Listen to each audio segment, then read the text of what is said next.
Hello, legends. We've got the wonderful Des Powell, SAS, back on the show for a second time. Have a look at this.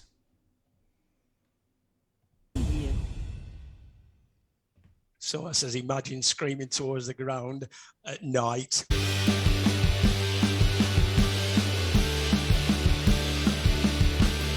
Hundreds of miles behind enemy lines, observing these MSRs. Trooper Bob Consiglio, the first casualty of the Gulf War.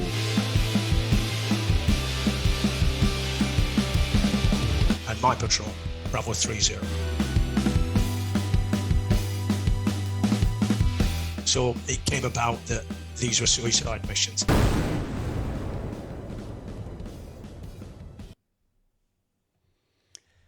Des, how are you, brother? Christopher, how are you, mate? Listen, thanks very much for inviting me back on the show. Pleasure, mate. Absolute pleasure. We're here. Last time we talked about your first book, which was Bravo 30. And that was a story of your patrol alongside Bravo. Was it Bravo 50? I can't remember the... Yeah, it was Bravo 20, yeah. Bravo 20, yeah, Andy's patrol, that was right. That's right, yeah. Yes, and congratulations on your latest book, SAS Trial by Fire, in which you don't just tell us your fascinating journey through the military, but also the skills that you use on a daily basis now that you learn from all your training. Yeah, the publishing company got in touch with me and said, Dad, we'd like to go for a second time around, which I thought was nice. It's nice to be invited to the party again, isn't it, Chris? And they started to talk about a personal development book. I said, well, I'm going to do that. I said, I've got a slightly different bent on it. I said, what I'd like to do is tell some stories of me being in the regiment and how I got there in Parareg. And then I'd like to talk about maybe lessons learned and some of the things that I still use today. And he went, oh, we like the idea of that. So hence the second book's come out. It comes out 5th of June, which is next Thursday. We are having a book launch at the National Army Museum in London. And I'm going to be giving a talk down there. So if anybody wants to come along, they're welcome to come. But yes, I'm very pleased about this. I mean, if anybody has told me that I'd be joining the army, joining the Paras, joining the SAS, and then writing 2 books, I'd said, nope, that doesn't sound like me. So, so I'm pleased, Chris. I'm very pleased. Yes, well, we all come from humble beginnings, don't we? And it's funny where the great adventure of life takes us. Why do you think that people have this? It's not even just youngsters, is it? People have this yearning to sort of seek the knowledge from people that have been in the forces, particularly elite forces and particularly special forces. Do you think possibly there's some sort of they see them as role models? Yeah, there is, and I know when I've traveled around the country and I do talks, people always tend to talk about this subject, like how hard was it to get in the regiment? How hard was it when I was in the regiment, the lifestyle?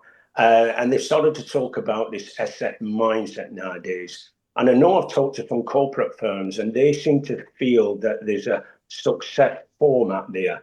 And I think, yes, if us in the armed forces has been in, let's say, difficult situations, stressful situations, well, then we seem to, because of that experience, we seem to have some of the answers, or that is what I think people seem to think. So therefore, I'm always asked all the time, what is your opinion on this? How did you do that? Did you find it hard? And if it was hard, how did you get through it? So yes, there seems to be this mindset now. And I think in the armed forces, the personal development side is just normal for us. I mean, when people talk to me about personal development, in the military, it's very pragmatic.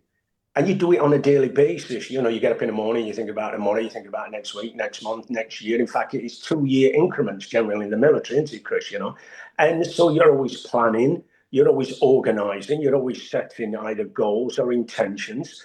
You're always moving forward. There's a practical side to it, which I like about the military, and generally you're put into difficult situations, Chris, but you're expected to have a positive outcome. So I think that in itself creates a certain type of animal. And I think then you've touched on it there about special forces mindset. And I think the special forces in particular are in most of the time are in difficult situations, dangerous situations, stressful situations. I mean, joining the SAS, you know, it says it on the can.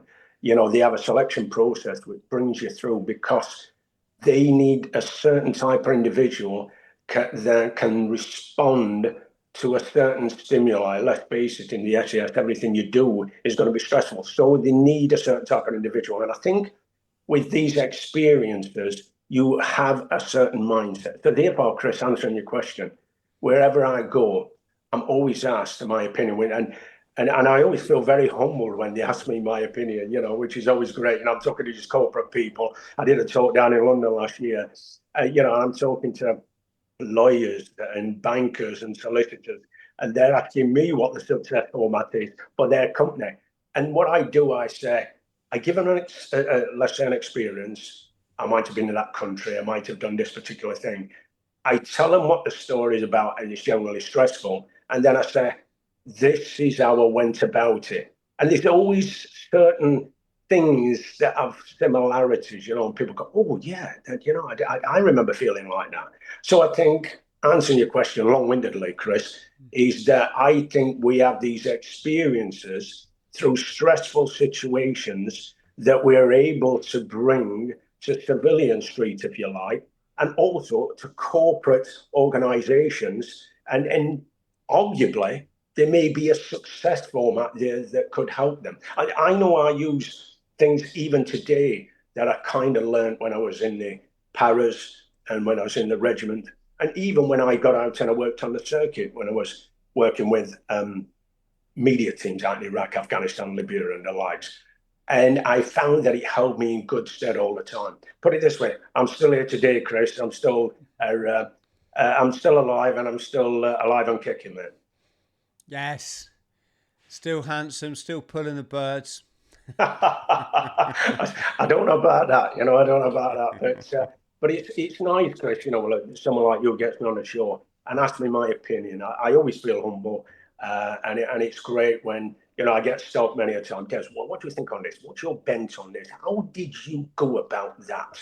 You know, and it's nice, I think, out in Civilian Street, where I've got civilians that I get talked to, and sorry, I don't mean that as a derogative term. I was in the military. We always say military and civvies, don't we?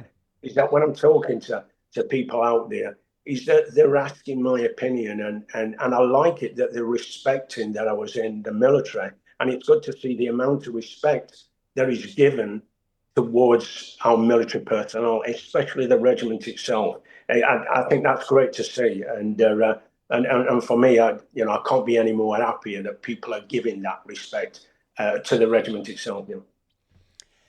Yeah, it's interesting. I think one of the things that sets, I'm going to say us, because, you know, to join the paras or to join the Marines, there is a whole psychological thing going on there. Not disparaging to the other forces, not in any way whatsoever, but when you go down the recruiting office for the paras and the Marines, you know you're going to undergo the toughest infantry training on the planet. And it's a lot of pressure on a teenager. And I think one of the things that sets us apart is a yearning for knowledge, Des. To have this, you know, multicolored experience, this holistic experience of life. And this is why, you know, like I do, that you meet people in the forces, and you know, some guys are like, they're like mountain bike professionals, other guys they're playing the violin, all this weird stuff you'd never think of elite forces. And I say it to people on my podcast, don't just watch the ones that fit your narrative of life. Watch all of them, because that's where I started a show, so I could get everybody on. And I'm learning all the time from everyone, Des, you know. It might be someone I don't particularly really value their views or whatever, but I think you probably found this with your speaking. You can tell people what to do and how to smash life and how to achieve your goal, how to get through the pain barrier, how to balance your admin, but it's only in what's in their mind will allow them to do it. Would you agree? Fully agree with that, Chris. And you said something earlier on. People always ask me about the Paras, the Marines, and other regiments. I can tell your audience now that we have the best armed forces in the world. I've worked with many armed forces around the world, and by the way, there's many good ones. But we have the best, and we've got some great regiments. We've got the engineers, you know, we've got the signals, we've got the guard. I can only speak on Para-Reg because I joined Para-Reg, and I know there's a big rivalry between Para-Reg and the Marines, and I think competition is healthy.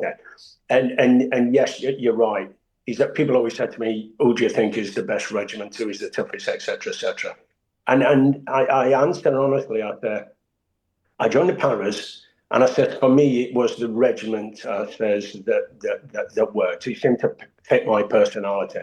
And plus, eventually, when I left the Paras and went to the regiment, to the SAS, it kind of gave me that exposure that I needed, that I may have not got from other regiments. And what I mean by that is that the Paras and the SAS, they're like sister regiments. For a start, is that airborne brotherhood. So we both parachute, we both jump out in aircraft. And I think because of that, in the regiment, I was always told there was at least 50% Paras that have joined the regiment. So it was always more come from Para-Reg and joined the SAS. And I feel simply that it was because of the airborne brotherhood sort of thing. And as you know, the regiment is made up, the SAS regiment is made up of many regiments from the armed forces, okay, which accumulates into the SAS itself. So what I said to people is that I was pleased I joined Para-Reg.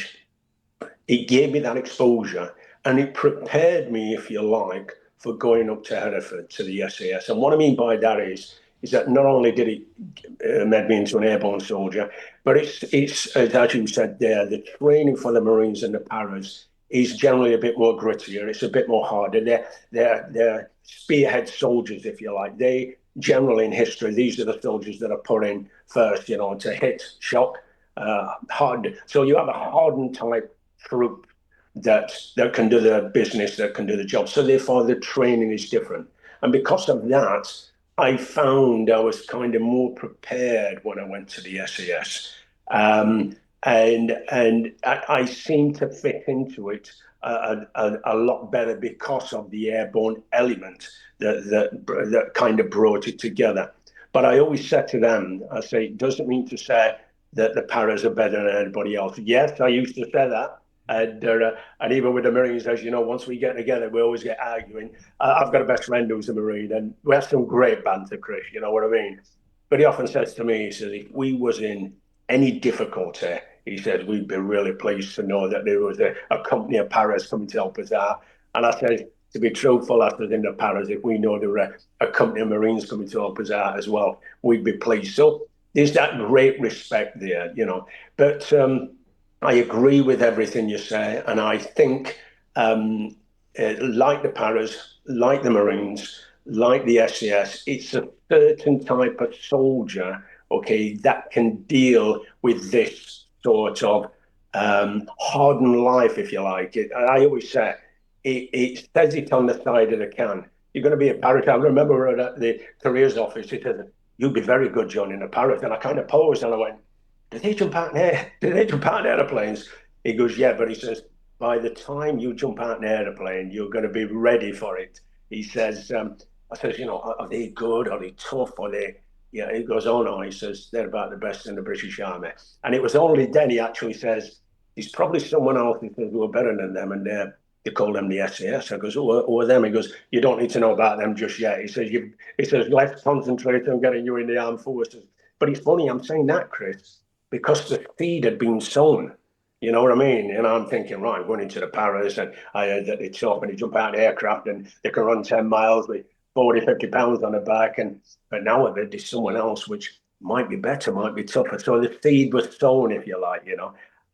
But no, I agree with what you said. I think we have some of the best armed forces, great regiments, proud to be in the paras as you are proud to be in the Marines, and obviously extra proud to be in the SAS. And I feel, Chris, that if I hadn't have gone in the paras, I might not have had the exposure, the push, if you like, the encouragement, if you like, to go to the SAS. I feel I might not have joined. I thought I was in the paras, Des. Got all the way through training, and they give me this green hat. I was like, I realised I was in the wrong place. well, I actually signed a book, Chris, that I actually wanted to be a Marine at first. I went to the Marine and I did my test and I failed it. Okay, and the guy was great. I remember it now. He said, "Look," he says, "I know you want to get in the armed forces." He says, "You'll have to come back in 6 months, you know, and do the test again." I think they needed a certain gap for you to come back. But he said, "Why don't you have a chat with my colleague?" And he says, he's in the army. And he says, "I think you're chomping at the bit. You want to get in, don't you?" I goes, "Yeah." And of course, then that story come about where he says, "Oh, you know, I think you might be good in the paras, like, you know what I mean?" And that's how it come about. So yeah, so I'm pleased I followed that journey, especially Chris. I never thought I was going to join the armed forces. You know, I left school when I was 15.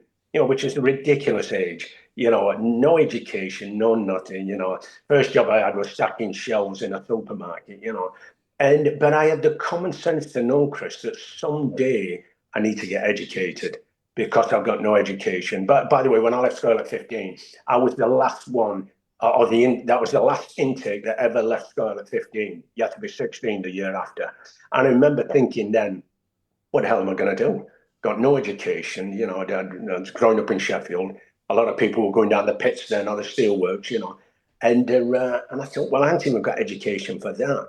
So when I did eventually come round to that mindset of joining the armed forces, because people used to say, "Oh, so you're this and that and the other, it's your person." And I used to go, "I'm not having nobody shout at me.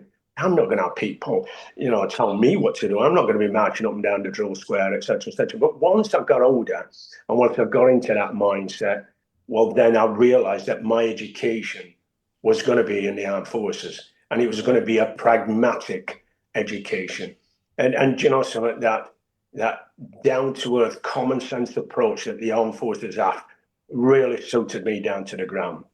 I dedicated this book to my mum and dad, and I said to them at the beginning, I thank my mum and dad. You know, they passed away now, may they rest in peace. But they give me this down to earth, common sense approach on life. And you know, I even use that today, Chris. And I remember back then thinking, do you know something? I've got to get educated. I've got to find something. What am I going to do? I can't stack shelves all my life. Luckily, I joined the armed forces. The paras fitted me like hand in glove. I had this pragmatic lifestyle, and then I went from strength to strength. I actually found the groove. It was the round peg in the round hole that did it for me, Chris. And luckily, I had a successful career. Yeah, we'll come on and chat about that. I just want to say a couple of things for our friends out there. First of all, this isn't just an army barmy chat, folks. I want to get some good life lessons out of Des, and I also want to relate it to people watching who might be lost in their life, like I was when I was a teenager, who might be trying to find that kernel of self-belief within them. But before I do that, I just want to say that a shout out to a couple of people. Two of the most professional soldiers I've had the pleasure of meeting, Des, both come from the RAF regiment. One is the wonderful Bob Shepherd, who I'm sure you've crossed paths with. Bob Shepherd. Yeah, yes, I know Bob. Yeah, A great guy. first person from the RAF regiment to join the SAS. And this was a long time ago, folks, before you jump on your keyboards and say, oh, no, he's not. Yes, he was. And the other one is Scouse Taylor, who most people will know from the 5 Mile of Death infamy. Absolutely lovely bloke. And I tell you what, I've speed marched with him. And he's way more professional, Des, than I ever, you know. I was playing at it. When you meet Scouse, you realise there's a, you know, very, very knowledgeable airmen, I suppose you'd call them, although they probably call themselves troopers, do they, or soldiers? Yeah, you know, I don't know what they call themselves, but Gunners, isn't it? Gunners, I think. I think it's Gunners. I think it is, but Rock apes. no, you're right. I mean, but Bob Shepherd, he was already up there when I got up there, and you know, he was great. Took me under his wing. I was in the same squadron as him, and just a lovely guy, very professional. And yes, he's. I actually didn't realise he'd come from the RAF regiment, but yeah, a lovely guy. And there were times, you know, I used to kind of go to him and go, right, I'm not too sure about this, Bob, etc., etc. And he was really kind of good, like, because you feel a bit embarrassed sometimes going and asking somebody old and bold, if you like, as I used to look at him. And he was always good, and he was always gracious with his time. And by the way, the other guy, I don't know him, the guy who you mentioned at Scouts. And, you know, I've had it filtered through to me that he's a really good guy, very professional, you know, and he's doing a great job, you know, up in the RAF regiment. I don't know him personally. And I know, I think on that clip, he you know, he's had some slagging for that and what have you, but I hear good things about him. So good for him. You know, good for him. Yeah, he's an absolute legend, and also, you know, he's helping to support veterans' mental health. And you get all these keyboard warriors that love to go online and try to destroy other people's mental health. Yes. They don't understand, Des, you know, that someone like Scouse, he's a true warrior. He's there. He's there for you. Do you know what I mean? And he's standing up for the troops that are falling by the wayside. And it's like, what are these individuals doing, you know, other than trying to create pain and misery, really? But I just want to go back. I had a sort of epiphanal moment, and I'd like to know if you had the same. My mate bet me I couldn't join the Royal Marines. I was living in a Renault 12 at the time, homeless for the second time. And when he said, well, of course, I've just joined the Marines. We've done this 3-day potential recruits course. It was tough. Yeah. He said, of course, you couldn't do it, Chris. And that was fighting talk where I used to live. So I made myself this bet. We were having a New Year's Eve party, I think it was, round his house, and at midnight I just left the party after a little bit worse for wear, and I thought, right, I'm gonna. There's a prominent feature on Dartmoor called the Rock, right, and it was half a mile from his house, so it would have been a mile up and around the Rock, and I thought, if I can't run non-stop around there and back, not fast, but without stopping, I'm not going to go and waste the Royal Marines' time, you know? Yeah. And I got halfway and I was ball bag, mate. You know, I was a smoker. I was hanging out. Everything in my head was just screaming, stop. You can stop. You can stop this pain now. Can you just walk? Yeah. And as I thought that, I could see this goal of actually doing something with my life. And I'm not selling people on the military. I'm just saying that I was living in a car, working in a tool hire shop, which actually wasn't a bad job. But before that, I'd become an electrical apprentice, which I hated. Electrician's apprentice, crawling around in loft space with all that insulation down my neck. Yeah. And this, I could suddenly see this was a way, and this is all for the wrong reasons, but I didn't have any support growing up. I was always told I was a failure at everything. And something in me it wouldn't let me stop. Yeah. As I pictured that recruiting office door slamming in my face, Thrall, you loser, you're giving up again on something, didn't you? You couldn't, I hung in there, mate, you know? Yeah. and Yeah. only a mile. But when I finished it, I felt different about myself. Do you know what I mean? Yeah. And obviously the rest is history. But I'd say that was the first moment as a young man, as an adult, albeit a teenage adult, that I took charge of me. You know, Yeah. I didn't Yeah. let the noise and the Mm. voices of other people dictate my future. Did you have a similar experience during all, you've climbed up the hills and everything? And Yeah, I think probably I have to go back to, and I've touched on it earlier on, a little bit back to my childhood, is that when I left school at 15, is that I felt a little bit embarrassed because I wasn't educated. And I think in Sheffield at that time, as in most cities, mums and dads, there's an expectancy that they expect their son or their daughters to eventually leave the house and start their journey of life. Yeah. And so from my parents, is expectancy that when I leave school, yeah, I'm going to get jobs and eventually I'm going to move out and start earning money. And then I remember at 15, the very first job stacking shelves. Then my mum had a newsagent shop up in Sheffield. And she knew the butcher. There was a butcher shop up there, and she got me a job at the butcher's. So that was my second job, and then I found that I kind of. By the way, I learned a lot from that. I learned about money because not only was I cutting up meat, I was serving it behind the counter.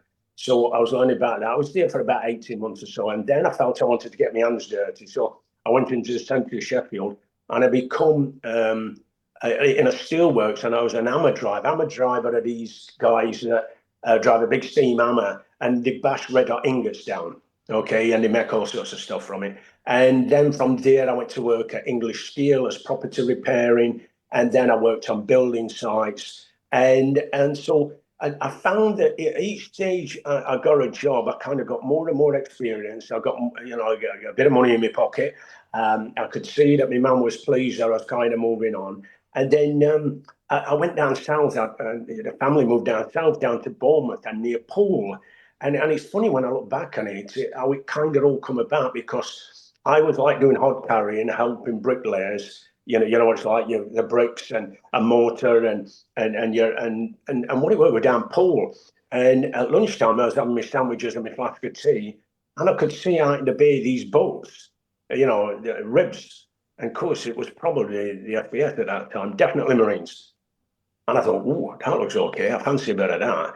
I was about, I don't know, 17 and a half, something like that. And that got me interested. And then when I was on the building sites down south, you used to see the lorries with the Marines on the side. So what it is, that was in my brain. And the guys started to say, oh, they're the boys, they fit, they're strong, and this. And what I did like, I don't know. When I was younger, I tend to like the discipline, the structure. When I was a really young lad, I always remember my granddad and my dad. My granddad had been in the First World War. My dad had been in national service, and I'm what am I, 7, 8 year old, and I always felt that there was this structure, there was this order, there was this respect in the household. When you're really young, Chris, that age, it's only two feelings that you get. You're either happy or you're sad. And I always remember having a warm feeling of, yeah, these guys have got it covered.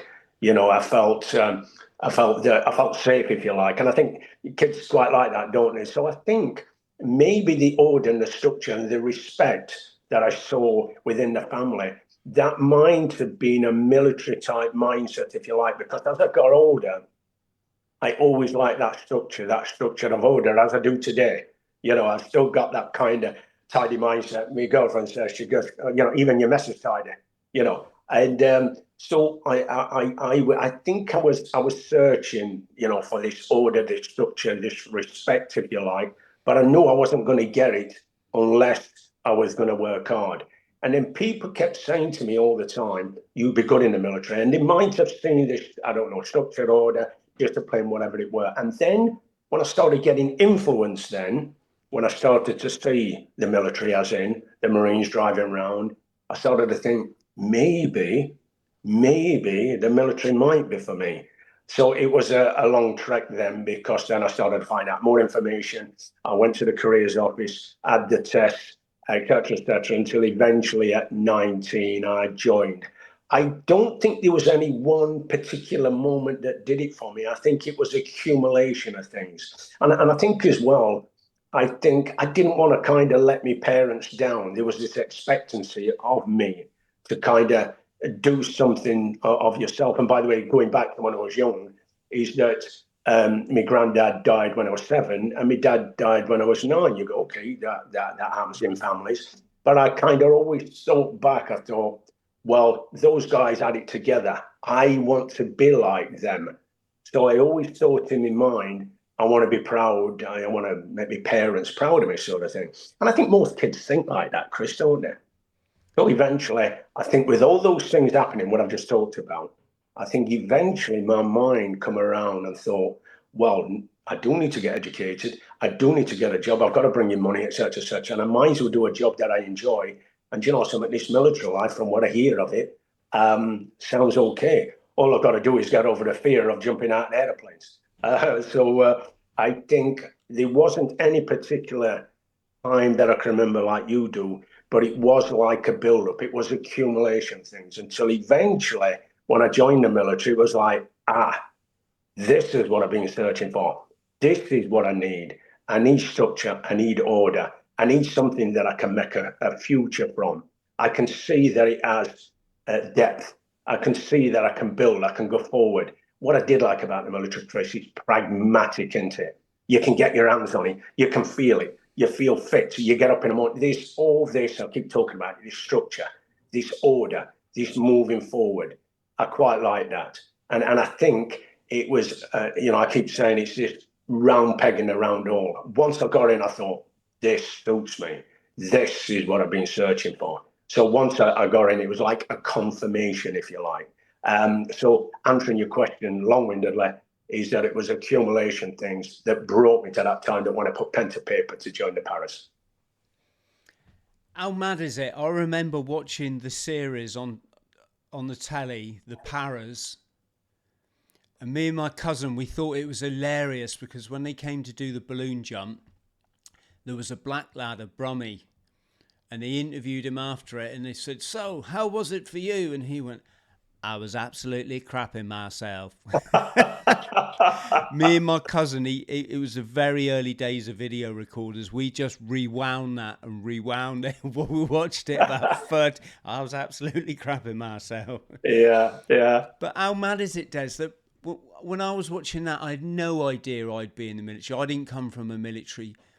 The only connection in my family was my second cousin, David, did actually join the Marines as a boy soldier and went on to become a colonel. Wow. And a King's Badgeman, but I didn't really know this, as a youngster. Yeah. And then lo and behold, fast forward a few years, and there's me in the doorway of the balloon. Got to do 2 balloon jumps actually. Wow. It's funny. It's funny where life takes us. Well, what it says that the balloon jump, for your audience, it's really a bottle jump, innit? They don't do it anymore. And, because to get your wings, you've got to do 8 jumps, if I remember, and one of them's got to be a night jump. But I always remember they had a balloon jump. You only had to do 1. And it was a bottle jump. That's what it was. And I've heard of people kind of refuse. And it's difficult when you're in the air. It's different, should I say, in the aircraft, because by the time you come to the door, you're more or less pushed out, aren't you, And plus, you don't see everything until you get to the door. On the balloon, it's completely different, isn't it? It's going up really slow. You can see everything. And then, in fact, I remember on mine, the RF instructor just lifted up the handle of the door, if you like, and said, right, out you go. Instead of, right, are you ready? 3, 2, 1, go. You kind of just, right, jump when you're ready. Of course, I could see guys kind of posing, going, oh, shall I jump, shall I not? And it's scary. Even people said to me, oh, you must have, must be tough to do this or tough to that. I go, hey, I says, I'm still just as scared, as anybody else. I've done parachuting for many years, mate. And I think people don't fear it. I think need to have a good talking to themselves. Like, you've got to respect that. The elements, the air, the sea, the desert, the mountains. You've got to respect the elements, aren't you? And especially the air. If things are going to go wrong, they're going to go wrong in a big way, Chris, aren't they? But I remember the early days when I had to, do the balloon jump. It's basically a bottle jump to see if you can do it, because they say that if you don't jump out the balloon, you're not going to jump out the aircraft once you go to Bryce Norton. Yeah, it would be a great thing to buy that balloon and lease it out for stag do's and that sort of stuff. yeah, it would be. And I tell you something, I think they get a lot of refusals, don't they? Yeah. I've always put a brave face on, because that's what being a Marine is. My balloon jump, it was me and 3. We called them baby paras, but that's because they called themselves baby paras, right? Yeah. That's not me being rude. No. So it were me and 3 young paras in there. I remember one of them's called Duncan. He was a nice lad. We were sort of best mates on that course. Yeah. And when he's like, right, who's first in the door? I'm like, right, that's me. and I turned around and said, I'll see you boys on the ground. Yeah. Geronimo! Yeah. I got a bollocking for in fact, I didn't get a bollocking. The PJI, the jump instructor, was like, Thrall, where's Thrall? What do you fucking mean, Geronimo? But I've always taken that attitude, because I don't want to be there getting scared. That would just make the whole thing horrible. So I'm like, right, I'm good to go. I'm good. I'm good. I'm going to be first out. I've always been first out of every jump I've ever done, with the exception of my first skydive. I was first out, and then when I started doing fun jumping, then it's don't really matter then, does it? But going back to what you were saying, they want you to be scared, don't they? They don't like that way I've overcome this sort of thing. They want you to be scared. They don't like that cockiness. They don't want you to stick your chest out like the Geronimo type attitude. Come here, you. What do you mean, Geronimo? So no, they want to like that. And for your audience, I know you're saying a balloon. It's actually a barrage balloon, isn't it? It's like the old-fashioned what they used to have in the Second World War. So it's got a cradle underneath. It leans forward, doesn't it? You feel you're going to fall out of it, don't you? There's a winch to it that winches it up. If I remember the words of command, 5 personnel or 5 parachuters ready for jumping, 800 foot, zzz, and up it goes, doesn't it? And then when they get up there, the PJI, the parachute jump instructor, opens. It's not a door. It's just a bar in front of you, into the stopping you falling out. Right, stand forward. And if you don't jump far enough away from the cradle, if you like, from is that you hit the back of the parachute on as you jump out, don't you? So you've really got to step out. And as you know, a lot of guys dribble out, don't they?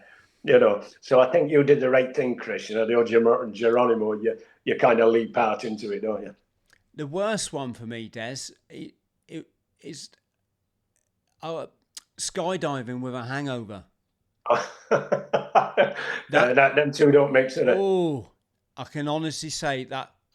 That's the only time I didn't lose my bottle. I still went out, but I wasn't feeling it, mate. I was was not feeling it at all. Hey, well, listen, I got no sympathy for you, mate. You shouldn't do any drinking and then go jumping next day. You shouldn't do that, should you? No, mate. But I did my skydiving in Florida. This is true story. True story. The groundsman of the skydiving place, a place called Sebastian, the groundsman used to get all his jumps for free. Yeah. And whereas everyone would jump out, skydive for a minute, then pull their chute at 5,000 feet or something. Yeah. This guy would jump out, pop his chute straight away, so a hop and pop. Yeah. And then he'd float down for what we would used to go up as high as, we went up to 15,000 feet once. I remember the pilot said you should really have air. You should be on oxygen. You should be on oxygen at this height, guys. But and he would then float down, and on his webbing, he had a liter of tequila, like a like a big drinks cup with a straw, and he Yeah, just float down drinking his tequila and whatever yeah, it was. yeah. Not recommended, folks, but I'm just saying it did happen. So listen, I don't want you doing that again, okay? I don't want you doing that again.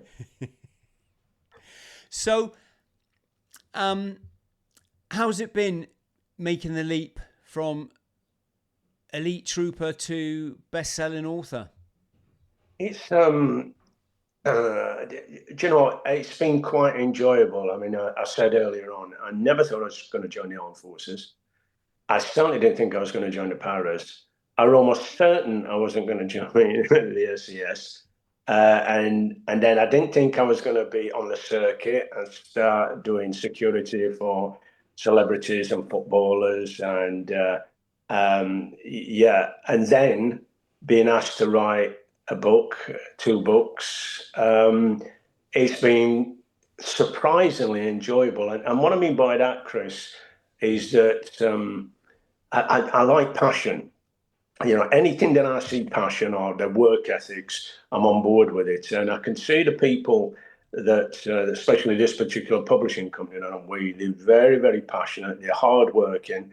And of course, I always said to them, I used to work with a bunch of guys that were very, very passionate and hardworking. So whenever I think passion and hard work and work ethics, all the other stuff comes with it.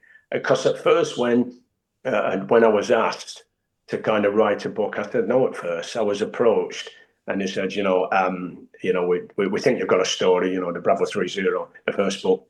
And I said, no, I'm not bothered. I was living out in the Middle East. I'd kind of, I'd flown out into the sunset, and that was it, living happy ever after. I kind of survived. I'd been lucky, so to speak, being dramatic. And I thought, right, I just want to live my life out here now and just enjoy myself. And I didn't, and I got this kind of full-on anonymity, if you like. Nobody knew where I was at. I kind of rocked the grid. And I really enjoyed it. I was kind of living just a really nice, relaxed lifestyle, plenty of sun, and away from all the stress. And then I thought, well, I don't know whether I like the idea of. I remember when life was a million miles an hour, and I had a vision that it might come back to a million miles an hour again.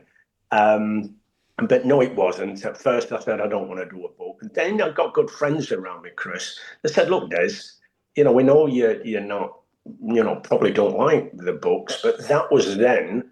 But this is now. Things have changed, and you're being asked, and so it was nice. I had good friends around me that said, why don't you give this a try? So I actually said, I tell you what, I'll do it, but I want to have I want to do it my way.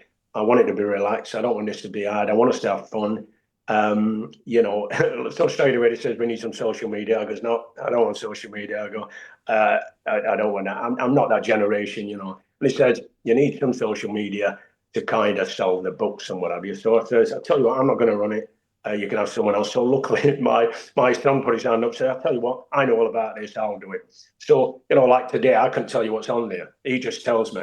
Like next week, the book's coming out. So he just says, Dad, I've posted this. I've done that. I've done some stoic mindset stuff. I have a quick look at it. I go, yeah, that's all right. Some stuff he puts out, I go, no, not like that. But it's generally, sensible stuff, mainly to do with a book and stuff like that. But answering your question, it's been enjoyable. I didn't think I'd do a second book. They've hinted about possibly there may be a third and fourth. I'll see how that goes. But I like it that I've had a lot of say, to get in touch with me when we were writing the book or doing things and whatever. Des would like to do this, to that. What's your thinking on this? What's your thinking on that? And sometimes I go, no, I'm not too keen on that. So I like it that they've given me a lot of freeway, if you like, to have, a lot of say, virtually, autonomy on everything, if you like. So I like it that they're passionate, hardworking. I like it that the product that we've gone for, the book itself, is what I like. So answering your question, yes, surprisingly, I've enjoyed the journey. So if it stays like this, maybe we might have a third one or a fourth one. Who knows? We might have a million bestseller. You never know, Chris. Absolutely.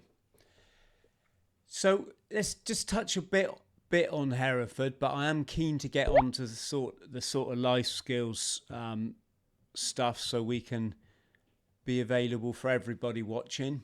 Yes.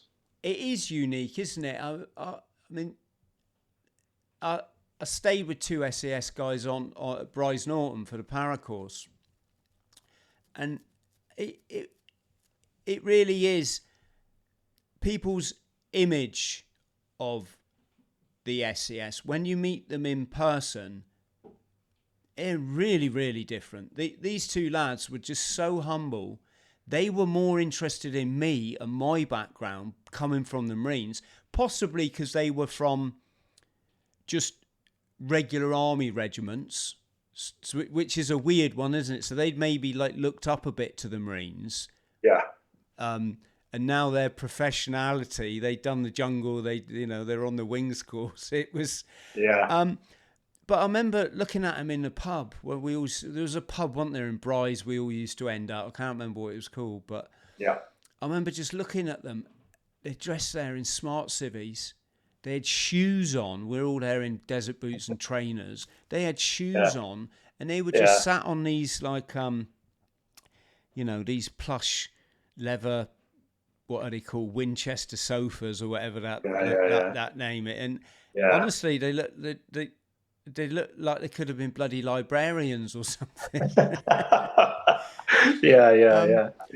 And in your book, it comes across that they're not, when you rock up for selection, they're not all shouty. They're not, right, you got to do this, you got to do that. We want you to. They're like, right, fellas, thanks for turning up today. If you can turn to tomorrow 9 o'clock, if you could wear this, that'd be great. Go and get some sleep. See you then. And you're like, what? Yeah, it's. So I'll tell you a story. I did some security for footballers in the past, and one particular guy that I did was Jamie Redknapp, and Jamie's just a lovely guy. This was some years ago, and Jamie'd asked to meet me. We'd had an introduction, and he says, why don't you come round to my house? And I went round with a friend, and I remember us knocking on the door, and Jamie's quite a tall guy, and what am I? I'm 5'8", and I knocked on the door, and he looked at me, and I says, bit disappointed, are you? That's the first thing I said to him. And he looked at me strange. He goes, what do you mean? I says, well, an SAS guy. I says, you're expecting a 6'5", 25 minutes across the chest, a tin of rats of grease in one hand and a black whip in the other. I says, but what you really got is a 5'8" Yorkshireman that you can hardly understand what he's on about. And I says, they're, it don't look like anything that you're thinking, do you? And all of a sudden a smile come on his face and he burst out laughing. And he says, coming in, he says, let's open a bottle of wine. I says, hey, get the kettle on, and I hope you've got some Yorkshire tea bags. And we really hit it off, like, you know what I mean? And I think that kind of sums things up. When people meet our guys, they're always surprised about how they are. And I think, I think everything's this mindset. For example, when I started the journey from Para Reg, and I started to look towards going to Hereford to have a career in the SAS. It was like a crossroads, Chris. I was coming up. I'd done about 8 years, and I'd signed up for 9. It was 3, 6, 9 years you join. I was signed up for 9. So round about 7 or 8, I started to think, right, what are my options? One was get out into Civvy Street. The next one was stay in Para Reg. And the other one, that if I get really serious, there's only one place to go, and that's Hereford, sort of thing. Going out to Civvy Street scared me, which I'm glad it did.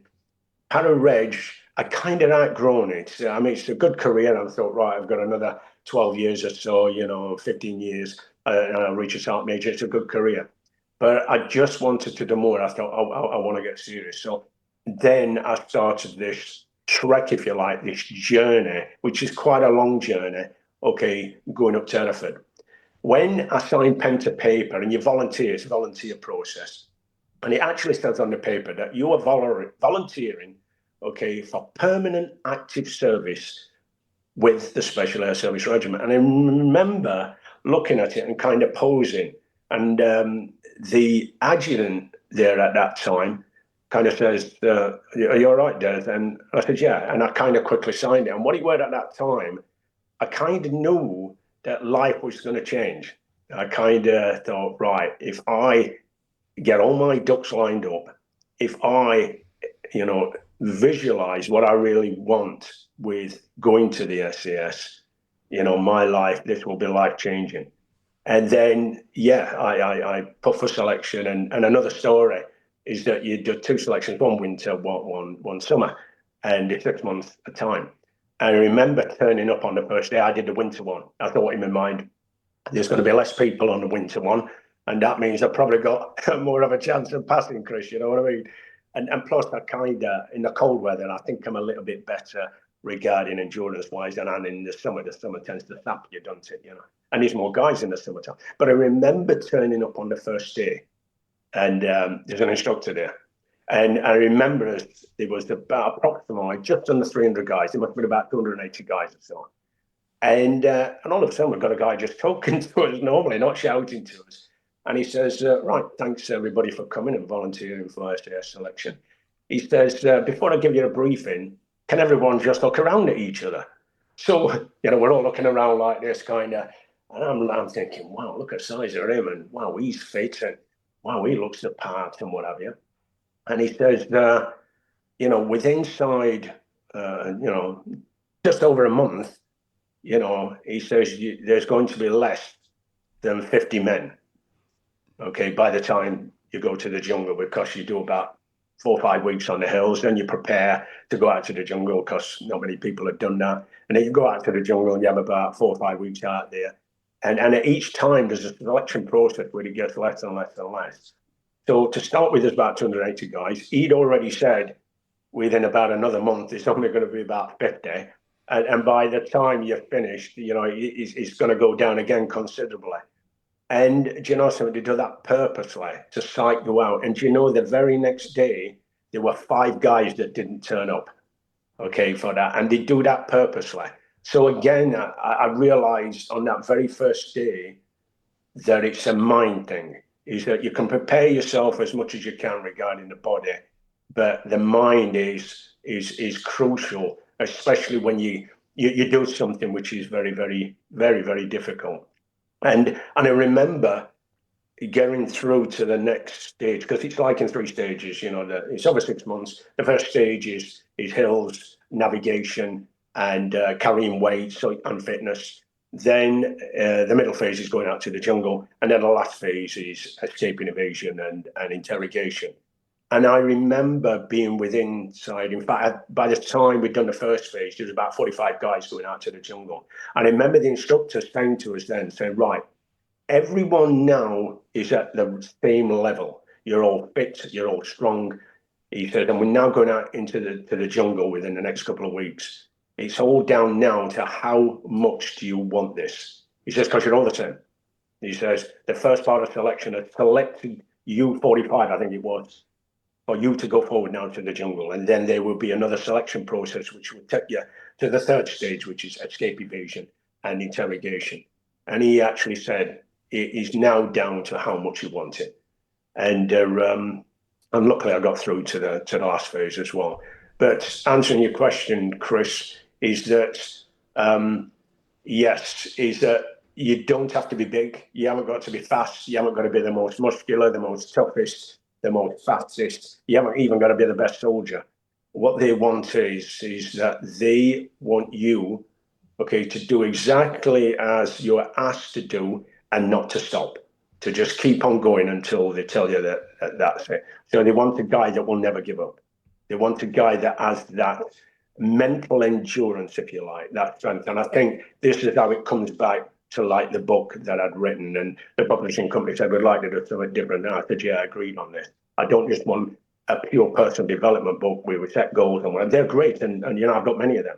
But I said, I want to do something where I can say, this is my bent on personal development with the lessons learned on the experiences that I've had around the world with being in the British Armed Forces of some of the hardest units, toughest units, most famous units, if you like, in the armed forces of the Paras and the SAS. And I said, I'd like to give my bent, okay, my view of what I think personal development is, if you like, strength of mind. strength of attitude.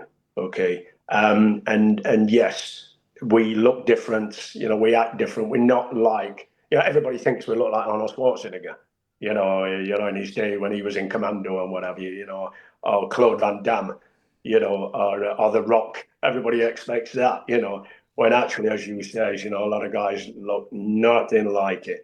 But I'll tell you something, their toughness, their resilience, okay, their strength of mind, is unbending. Just to follow on further, Chris, is that when I passed through selection and I went to the squadron, B squadron, and by the way, that's where I met Bob Shep there, is that all of a sudden you mix them with a high echelon of guys. For a start, the first thing I noticed is what you noticed. I expected everybody to look like bodybuilders, and they were all shapes and sizes, even people with fat bellies, But what I did notice, everybody was on their A game. I mean, there were guys that had been on expeditions to Everest, to climbed Everest. There were guys that had done free fall records, that had jumped from high altitudes, There were guys that had rode parts of the Atlantic.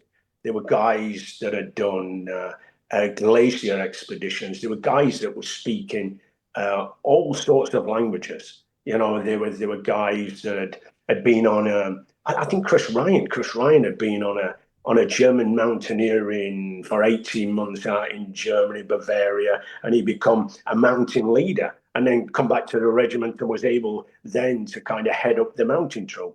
So all of a sudden, if you were mixing with guys like that are at their A game, and all of a sudden it brings you up and you start to think, I better pull it together, But another attitude, what I like up there at Hereford, they want you to be the best, Chris.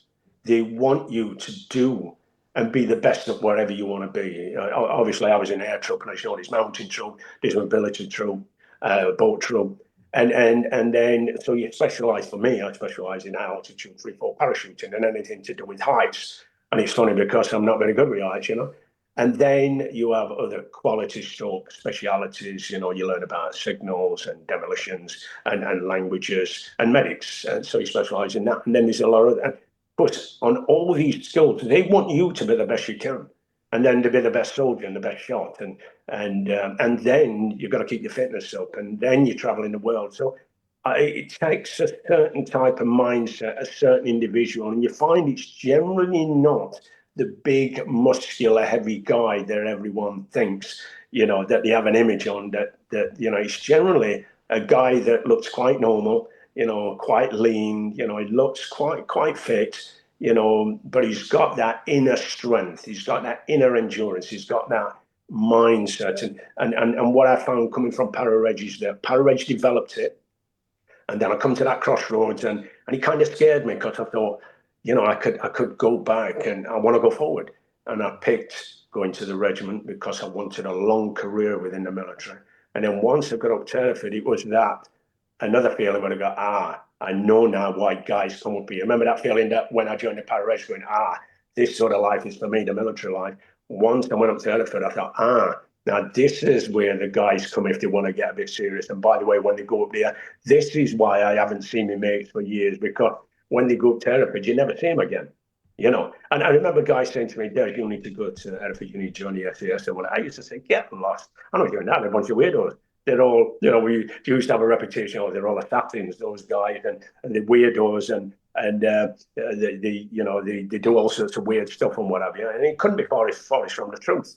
Is that once you get up there, you find these guys are generally normal, all working hard, all wanting a career. What I liked it, everybody looked in that direction, Chris. Everybody wanted the best. Everybody wanted to be, I hear that phrase nowadays, to be the best version of yourself. And the good thing about Hereford, he encourages that. They want you to be the best. I heard that he spent a hell of a lot of money on our guys. I had all sorts of figures, millions, to develop a special forces soldier, if you like, and hence the mindset that comes about from it. And it just comes back that you need a certain type of person to do a certain job. And if the job is stressful, well, then you have to have a selection process to select certain individuals and say, those guys, I think, are good enough to put into that sort of job stroke situation. because again, what I found about all the jobs that I did at Hereford is that they were all stressful, okay, but they were all stressful with, some could be really dangerous. So therefore, you need a certain mindset, a follow through, a drive, a punch, okay, but a calm mind, if you like, that you're in a difficult situation, but we all know that we must have a positive outcome. So therefore, you need a certain type of individual to bring that about, Chris. Hence the book itself, SAS, My Trial by Fire. Yes, I want to needle a couple of things out here for the record. So, humble comes to mind. A true professional is generally a humble person, aren't they? Not a big bragger. Not sort of probably differentiates us from the Americans a bit, I would say. Although taking that back, you meet a lot of really wonderful Americans. Really, really nice. Humble, Agree with that. Agree with that. Yeah, I work with Americans a lot, and especially their special forces, and very professional and really, really nice guys down to it. I know what you mean about Americans. We tend to look at them as they're loud and brash and whatever. But I think when there's a certain process where there's a selection that they brought through, again, any selection process tends to filter, doesn't it? It filters, like I heard about selection itself at Hereford, is that when the regiment after the Second World War was disbanded, it got involved in the Malayan conflict in the 1950s. And I heard that the selection process come about then because they said that they needed to start selecting guys because of difficult situations. And I was always told, and by the way, I've heard that selection process was the same then as it is today. And I've heard that the instructors don't select you, the process itself selects you. Okay, and the process itself is put you under physical stress, put you under mental stress, sleep deprivation stress, and it brings out the real you. Okay, over 6 months, you can't fake that. So once they put you on the hills with weight and not reading, once they get you out in the jungle, once they get you escaping evasion, that selection process will come about. And I was always told that the selection process selects you for the job in hand, because the job at Hereford SAS is a very, very tough job and a tough lifestyle to live. It's not for everyone. So the selection process selects that individual. And by the way, when guys got up to Hereford, I hardly saw anyone leave. I think everybody had this mindset that once they got up there, they go, this is what I've been searching for. This is what I want. I love the professionalism up here. I love the mindset. I love that no non-bullshit type attitude. Everybody just talks to each other like we are. There's rank, but it's first names. You talk to each other as opposed to shouting, and it's very non-militarified. But they expect you to have self-discipline. As you know, Chris, self-discipline can be the hardest discipline. For example, we didn't have organized fitness up there like you have in the military, but they expected you to be fit for the job. So you would get guys up there that are not really into fitness, but are exceptionally fit. So as long as you're fit for tasks, they're not bothered how many dips you do, how many pull-ups you do, how many press-ups and what have you. They want that you've got to be fit enough to carry weight and do the job and be out in the jungle or the desert, okay, in the Arctic. And as you know, Chris, when you're in those theatres, okay, it's a different type of fitness, isn't it? It's a fitness for job to task. Okay, firstly, you've got to do the job, but you've got to do it in the jungle, and then you've got to do it in the desert, and you've got to do it in the Antarctic, and you've got to, so that's a different type of fitness. That's just not going to the gym. Yeah, I'll go to the gym and we push weights and stuff like that. But when you are doing the actual job itself, soldiering is hard, isn't it, Chris? Very, very hard. All I can ever remember of soldiering is being cold, is being wet and being miserable. And being cold, wet and miserable, and then you've still got to do the job in hand. That takes a certain mindset, takes a certain fitness, a certain attitude. Therefore, the selection process is valid. Okay, it selects a certain individual, or it doesn't select that individual. So the people that are left, okay, the selection process has worked. And I think we mentioned about other armed forces. In this case, we're talking about the Americans. I've noticed when I've worked with their special forces, I've worked with their SEALs, I've worked with Delta, I've worked with others, and they have a selection process as well. And you find it's just a different type of animal, you know. And I think you've mentioned it about our guys. For example, I come from Para-Reg. Para-Reg works. We gung-ho, we're loud, we punch through. Okay, they want us to go and sort a problem out. Send in the para, send in Marine. You know what you're getting. They're going to go in there and they're going to cause mayhem. They're going to do it. You're going to knock everyone on the arse. You know, when you go to Hereford, they want a different type of guy. We need a quieter guy. You're going to do a certain type of missions. You know, some of them clandestine, it's an old-fashioned word they used to use, and for secret missions and the likes. But you need a certain individual. Now you don't need kind of that punching through and what have you. Now you've got to be selective.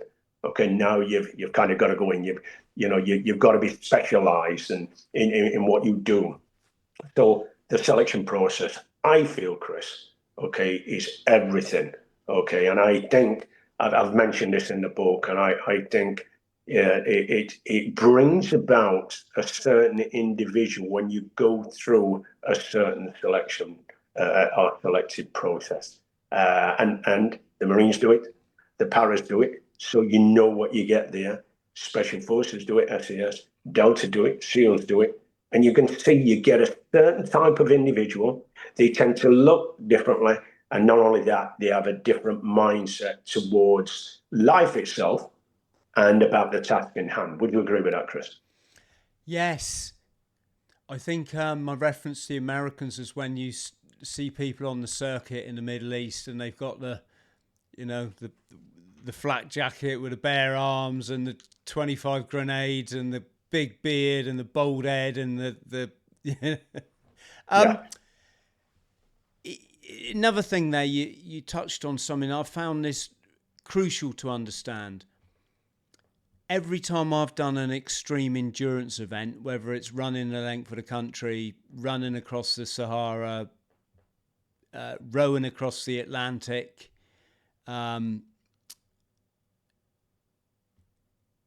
you get so many naysayers, Des. You know, you get people that have done it, and whether directly to you or indirectly through someone you know, say to you, oh, he's not doing that right. No, he's got to be like, whoa, he should be doing, oh, no, 10 years training for that. Oh, you need to be advanced, you know, you need to be medically trained to surgeon for the... And the good thing is when you've done a lot of this, you just learn to ignore it all and just continue and be yourself. Yeah. But I think it's a valid point for people out there, because you on selection, you're looking around, there's 120 lads, and there's that temptation to think they're better than me. And the irony is a load of them won't be here next week. It's I think we're touching on, there's that fear thing. I think there's always two fears, Chris, isn't there? And yeah, I remember standing there at that moment when I saw these guys, and they sort of said, look around, and you get this feeling inside, and you go, do you know something? Am I good enough to do this? And do you know what I mean? If I am good enough, what if I fail? Well, guess what? What if you are good enough, and what if you pass? And I think even before I went on selection, I remember a couple of years before, I was talking myself out of it. I remember I'm not good enough. I don't think I'm fit enough. I don't think I'm a good enough soldier, etc. So in everything you do, Chris, there's generally fear. And I always remember years ago, someone said, I read it someplace, fear stands for false expectations appearing real. You always think of the worst scenario. And I remember talking myself out of it. I remember thinking, I'm not good. I used to hear about the SAS, how you go, I can't do this. I'm not good enough. I'm not fit enough. I'm not strong enough. I'm too ugly. I'm not good looking enough, etc. It's all of that. But what you have to do, even today, I still feel them butterflies when I do something new. What I've learned to recognize is that it's normal. So it's always the fear. And I nearly didn't go, Chris. I nearly didn't join the armed forces because of the fear. I nearly didn't join the paras because I had the fear of, I don't like heights and I don't want, but I overcome it. And then I kept resisting and resisting and going to Hereford, and I kept thinking, no, I'm not going to. But the more exposure I have, the more I found out about it, the more confidence it gave me. And then when I was up there, and when that instructor said, look around, I remember a guy saying to me, he says, you're going to have a situation, Des, where you're going to look at everyone and think, well, these guys look the part, and actually this was it. But he said to me, he says, don't let that sway you. Don't let it put you off. He says, just think to yourself, I'm going to just do my best each day. Because he says, Des, if you think for 6 months, and he says, and you're on the hills and it's just, good fun, 2 hours to 4 hours to 6 hours, 8 hours, 10-hour tabs and so on. He says, you're not going to do it if you're just thinking of tomorrow. Think of each day. And actually, that was good advice for me. Firstly, I thought, well, something, I might have that fear, but there was a book come out years ago, Feel the Fear, but Do It Anyway. I think it was a lady by Susan Jeffers.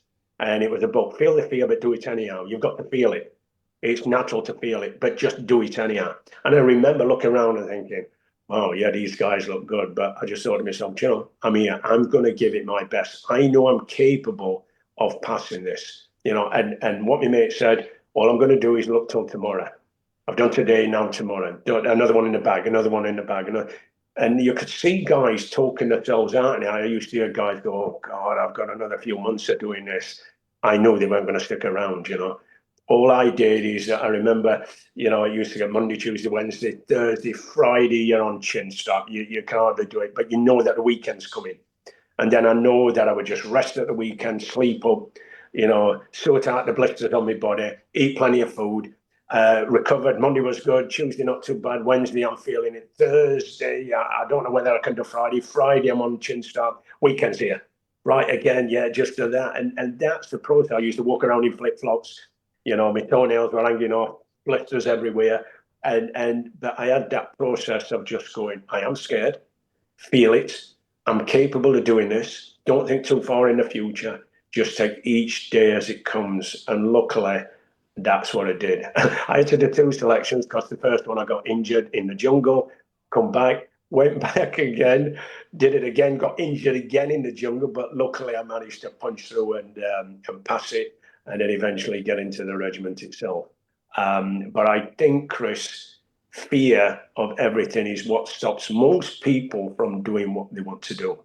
I hear people talk to me all the time about, I want to do this, I want to do that, I want to do the other.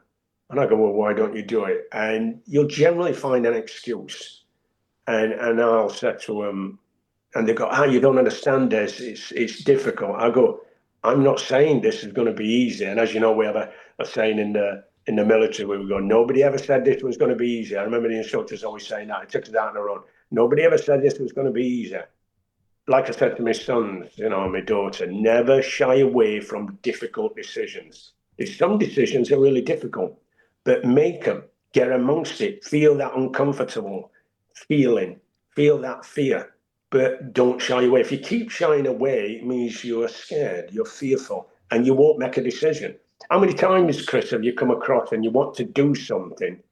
Once you make the decision to do it, a positive decision, you feel good about it, but yet you haven't actually done it. You might not be doing it until another few weeks. You might be planning on, let's say going on holiday, you might be planning on a difficult, whatever it is. Like I know you do stuff all the time. And you must feel apprehensive. But once you've made a decision to do it, you generally feel okay, don't you?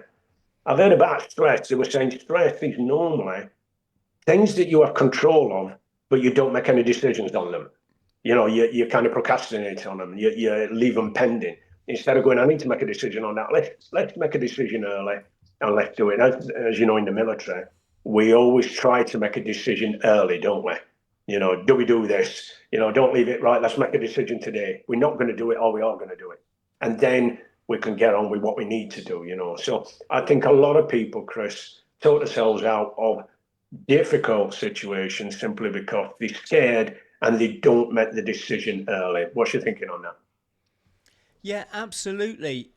My thinking is action creates action. And everything I've ever done, Des, whether it be joining the Marines, running the London Marathon was a big memorable thing for me, or most recently, I decided to climb Mount Everest. Wow. And within a month, I'd had someone offer to pay for it all. Wow. And an expedition, a esteemed expedition company approach and say they want me to go with them. Now, that it seemed insurmountable a month ago. How am I going to get together thousands upon thousands of pounds? Yeah. Get in there, get to base camp, get up into the death zone, step over all them dead bodies. That all that part of it don't. People think I'm like flippant. I'm not, Des. It's just if someone else has done it, I can do it. It's just that simple for me. Yeah. I couldn't run 100 meters in 8 seconds. No. But if an 80-year-old Japanese man can climb Mount Everest, I certainly know I can do it. Yeah. So I don't have any qualms in that sort of that sort of area. For me, it's more the logistics of what would most people say? They'd say, I couldn't get time off work. I haven't got the money, Chris. Yeah. That's not for me. That's for those elite professionals, isn't it? They've probably been climbing their whole.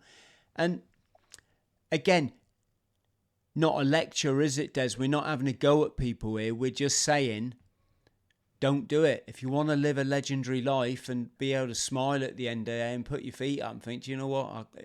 If I died now, I'd be totally. The girlfriend said something to me recently. She says, you seem really relaxed, Des. You seem really happy. You seem content. And I said, I think it's because I never had a midlife crisis. And one of my friends once said to that, to Des, you were never going to have a midlife crisis, were you? I go, no, I weren't.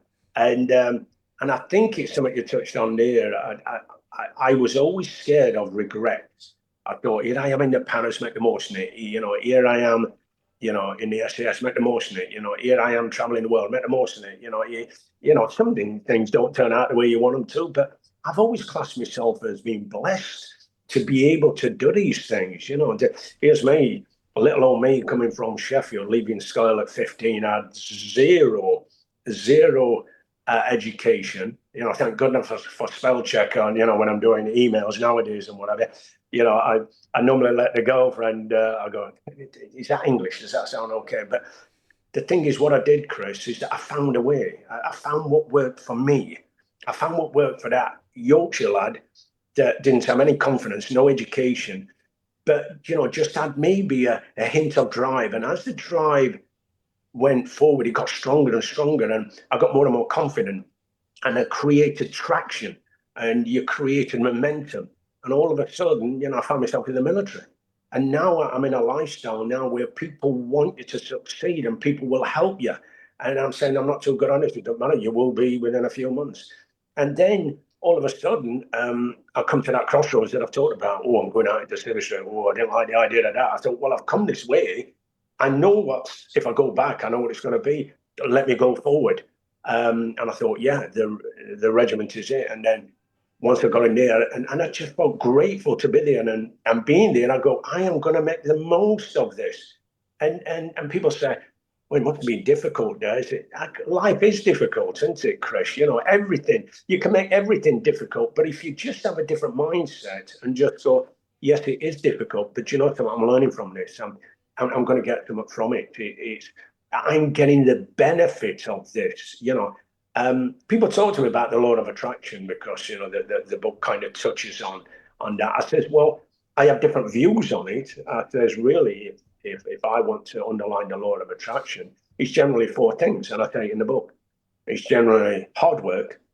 Okay, it's consistency, focus, and discipline. Now, hard work, Chris, it's basic. You don't get anything of significance, that is, without hard work. So I don't know anybody that hasn't got anywhere without hard work.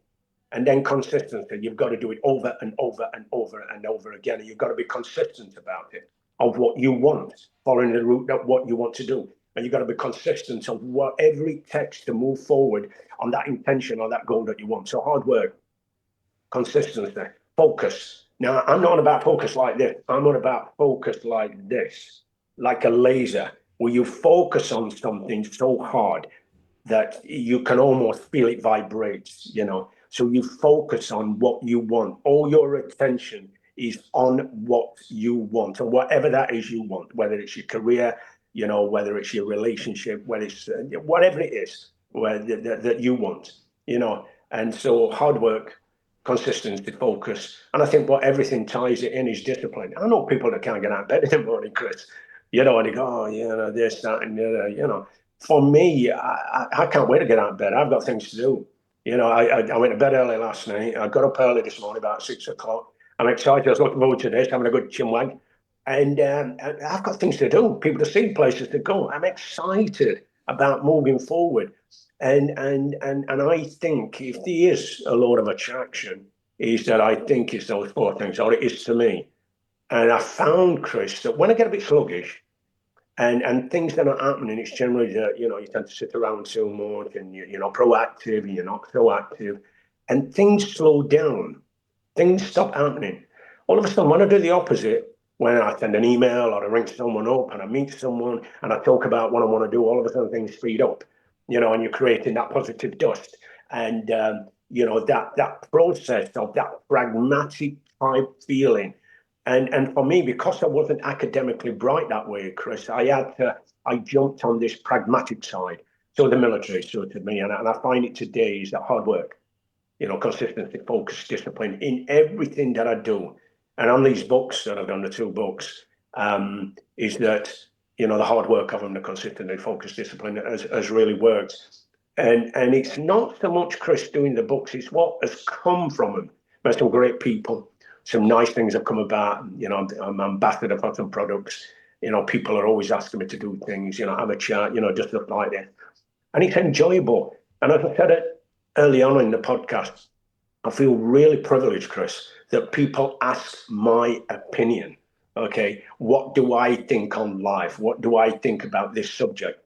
You know, what do I think of that? And I'm thinking, I know why they're asking me, Chris, because they see me that I've been in the armed forces for 28 years. So therefore, I've done a bit, seen a bit, and been about a bit, and that's not sticking my chest out. That's generally for most guys in the military. Most guys that I know have done 22 years. That's a long time, you know. So you know, it's that old-fashioned saying of a sergeant major. I'm a pretty good, you know, I've got a good view on an individual. A sergeant major generally knows, you know, and you can say whether it's a good guy, whether it's a bad guy, because he's had that experience. He's had 22 years. You know, where he's worked in the military and he's seen lots of individuals. So he has a good opinion on people, you know, and he knows what he's good about. And I think having that experience within the armed forces, for me, has been invaluable.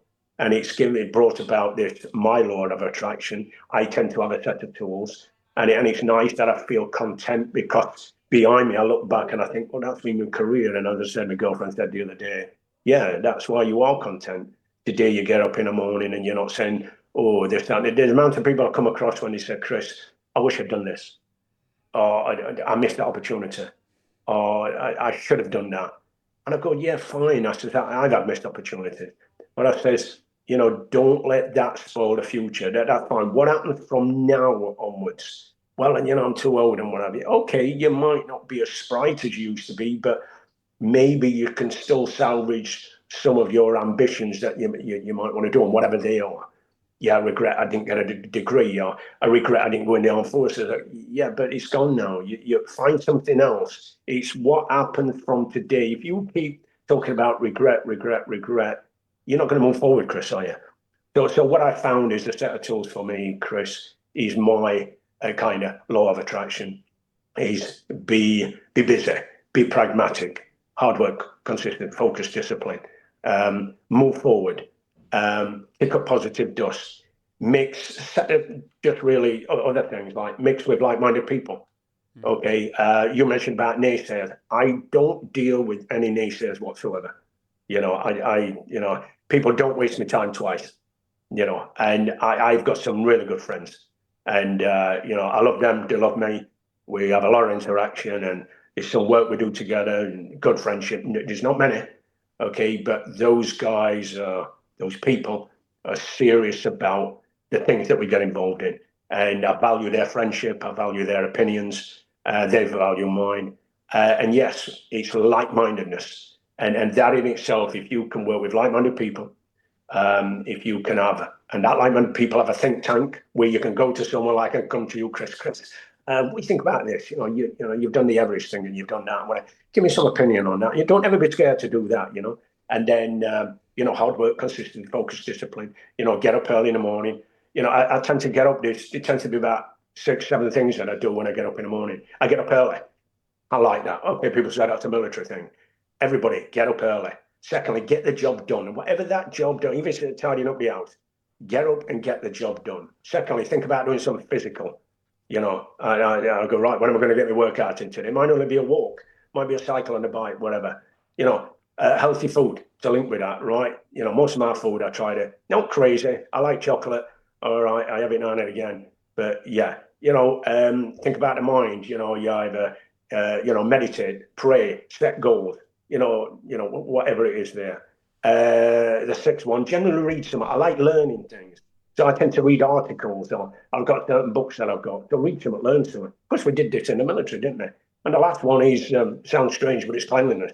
Clean your body, clean the house, clean the car, clean your clothes, clean whatever. So there's about 7 things here, and I tend to do them every day, and I tend to do it, before lunchtime. Get up early, get the job done, do some physical, eat healthily.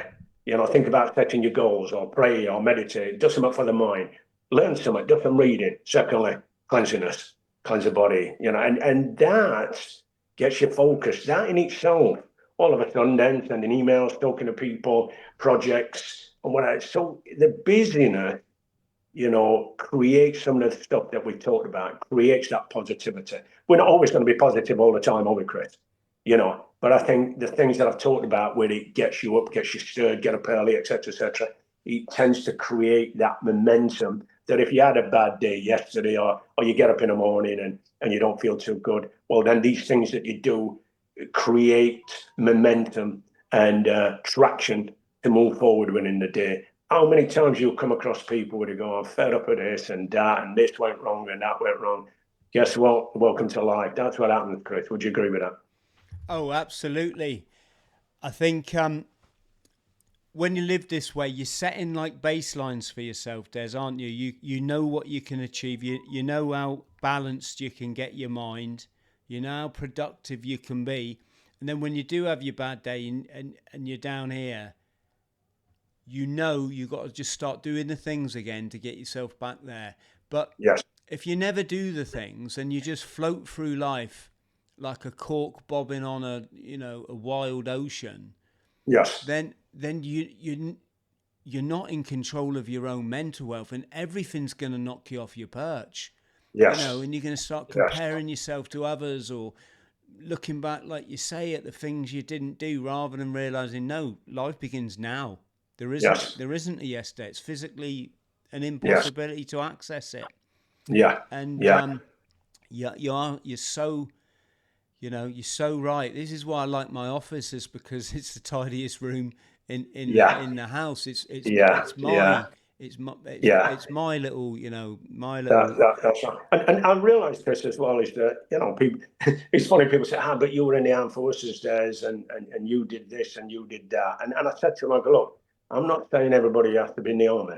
I'm not saying they have to be in the paras or even the SAS. What I'm saying is that you've got to have a certain mindset, okay? And for you to move, life can be difficult in general. I mean, there's a lot of people out there, having difficult times and are suffering for whatever reason. We can give 1,000 reasons.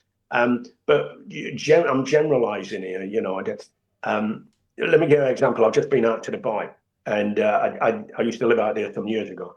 And I find out there that it's generally like-minded people. As people want to do things. The climate is okay. It's a bit hot now, but you've got the sunshine. But is that people are generally moving forward. So I quite like that. These people are talking what we're doing tomorrow, and let's get together and do this, and can we meet up? And so I quite like that. There's the sunshine, it's bright. People want to get up early. People want to stay up generally late and drink and get together. What I mean by drinking, not alcohol. I'm a coffee guy.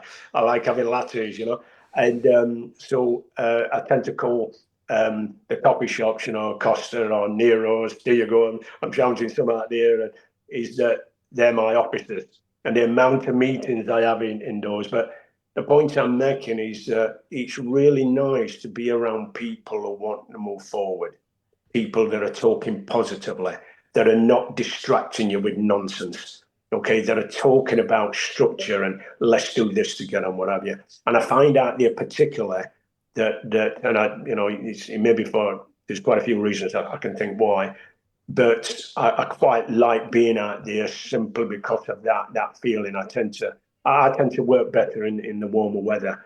Probably in this country, like now, we're having some really good weather, so to speak. I think it's 20 degrees or so today. I love that. I like the light mornings, and I like it that it doesn't go dark till late. Simply, I can just do more. I tend to not like the winter because it's dark at 8 o'clock in the morning, it's dark at 4 o'clock in the evening, and people don't want to go out and don't want to do it. So I tend to look at UK that it tends to be two different countries. We have a summertime where everybody wants to do something and they're positive and want to go out and proactive and what have you. And I find that because of the climate, let's say, is that people just do all the opposite of what I've just said. They don't want to go out, they want to stay in, they're not proactive, etc., etc. You'll get flu in October, you'll get flu in January, and then it's only until you come spring that somebody turns the light on and we go again, don't we? So I think people are mentioning those things because people get very depressed about those sort of things. Well, guess what? If you live in the Northern Hemisphere, that's what's going to happen, isn't it? So you've kind of got to even overcome the climate. But I can see how the climate, I think in Scandinavia, I went to Sweden some months ago. We did a talk over there for a medical firm. And they have a thing called SAD, seasonal affective disorder. And it's to do with lack of sunlight going through the eyes, the retina, and stimulating the brain and creating endorphins. Okay, sunshine does that. It makes you more awake. Of course, when you get darker nights, etc., you get this seasonal affective disorder. And they're saying that we have it in this country. Okay, there's certain reasons for that, but we can't just give everything a reason of this is why I don't do this, or this is why I didn't do that. I think you've got to have an all new approach. And I think the book, what I've done on this, is that what I've done, I've kind of given, maybe not a unique approach, I like to think it is where I've given stories of myself, of what happened to me, some military stories, some civilian, and then I've kind of got lessons learned from that particular story. So I kind of don't like the idea where you can get sometimes these personal development gurus who stand up and they give you, this is how to go about the problems of life, but they haven't had much experience. I like to think, such as, me and you, we've had the experiences in life, so we can talk from the practical experience of how we went through that and then the lessons learned. And by the way, the lessons learned for your audience is that we always do that in the regiment. We always do an operation, we come back, we have a debrief, and we say, what did we learn, positive and negatively, from that operation or from that task that we did? What were the lessons we learned? And we'll write them down. And it's only because next time we want to do it better. And I think that's what the regiment's very good at. That's why it hasn't become a dinosaur. We all know what happened to the dinosaurs. Okay, what the regiment does is very good at changing the environment. The environment changes, but it adapts to that environment, doesn't it? So what happens is that each time we do something, a task, a mission, we come back, we have a debrief, write down what went wrong, what didn't work, but what did work. Overall, what were the lessons we learned? And I kind of had that format for the book. This story, something went right, something went wrong, debrief, this is what I learned from it. And that's what I've tend to have done in the book. And I'm hoping people will look at it and go, yeah, okay, I know Des has been in the Paras and he's been in the SAS, so he's a fairly experienced guy, fairly mature. He's done a bit, seen a bit. That story, quite like that. Oh, this is what he learned. That's what he did. That's how he went about it. that's what he thinks about it. And I think people can draw from that. And I quite like that format. I think if I could stay with that format for the next book or the next book, I think we're quite pleased with that. Absolutely, yes. Well, I can hold my hand up, can't I? As probably the first member of the public to have read your book. I did that. I told you on the phone. I downloaded an app to my phone where I could put the PDF file that your publisher very kindly sent me. I put it into the app, and then it turned it into. I know your book's coming out as an audiobook as well, but this meant I didn't have to sit and read a whole book. I listened to it while I was laying some laminate flooring. As you do. Yes. As you do. And what I did want to touch base on is there anyone, Des, that finds himself in the jungle phase, that really loves it and enjoys it? Actually, yes. I can let me mention your audience. I know Billy Billingham. Billy Billingham used to be a chief instructor. I believe it was out in Brunei, and he talks fondly about the jungle. And I've met some other guys. I know Bob Shepherd particularly liked the jungle, and yes, and I think when I arrived at the regiment, we used to call them the old and bold, the guys that were kind of older than us, that had all the experience, sort of thing. A lot of them had done a lot of jungle warfare. Okay, and hence the jungle itself has always been important to the regiment. That's why they have it in selection, in the middle part of selection. And they're always said is that the reason we have it is that if you can soldier within the jungle, you can soldier anywhere, simply because it's a very, very difficult environment. But answering your question, yes, I've come across a few guys. I can't say I'm a great lover of the jungle, but do you know what they do say is that the jungle has everything, because it has food, it has water, it has shelter, and you're able to live there. It's very difficult, Everything wants to bite you, take you away, eat you. It's hot, it's humid, it's raining a lot. You can't sleep on the floor, like when we might do a European exercise and you get your sleeping bag out and whatever, you can't do that in the jungle. You've got to have a hammock. And there's certain techniques and certain way of soldiering out within the jungle. But it is a very difficult environment. The regiment, I think, will always, I hope it does, I hope it always keeps it within its curriculum, especially within selection. I think it's selection itself, I think it's a real tester of character. I really do. It's yeah, I've come across a few guys that really like it, really enjoy it, and feel home from home. Yeah, Billy Billingham used to instruct out there, and he said to me, I think he did a 2-year tour out there where he was the chief instructor, and he said he loved it down there. So I always find that a bit strange, yeah, that some people like a certain type, like. I know in yoga, in the Marines, you have the MLs that are always out in the Antarctic, yeah, and Norway and the likes. And I go, wow, I've come across some of them guys. I think they literally live out there for 6 months, don't they, Chris? Yeah, they're a different breed, They're, yeah. To be honest, and I'm not trying to get army barmy here, but they are a special forces within. I would agree with that. I would agree with that fully. I would agree fully with that. But moreover, they're like really hard, Des. And you know something? I haven't come across many up at Hereford, and I remember some of them. I remember working with some of them, and I used to say, "Wow, I was really impressed with their skills, let's say." And I used to say to them, why ain't there more of your guys up at Hereford, sort of thing? And I think it's just because they enjoy what they do. Yeah. And again, I think if, like I've talked about the jungle, if you're very savvy in the jungle and you like that, you tend to kind of feel really comfortable. And I notice these guys, they're always, in the cold. And again, I always used to think, anybody wants to start a war out in an Arctic country, where it's, 20, 30 below, you know, you're not fighting the enemy, you're fighting the elements first. You know, I've been out to Norway, and I've, you know, been when it's been 20, 30, and your eyes are freezing together, your eyelids, aren't they, Chris, you know? And it's a very difficult environment. These guys are on the ball. So I remember getting on. It's funny as well, we seem to have a lot in common, Chris. You know, we've talked about this mindset and what have you. They seem to be very relaxed, very skillful. They seem to be confident in what they did. And we seem to have kind of, you know, like a bonding, if you like, you know.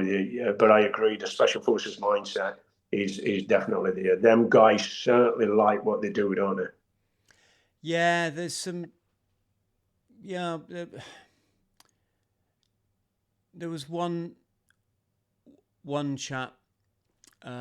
He was at my RSM just before I left, and it was interesting.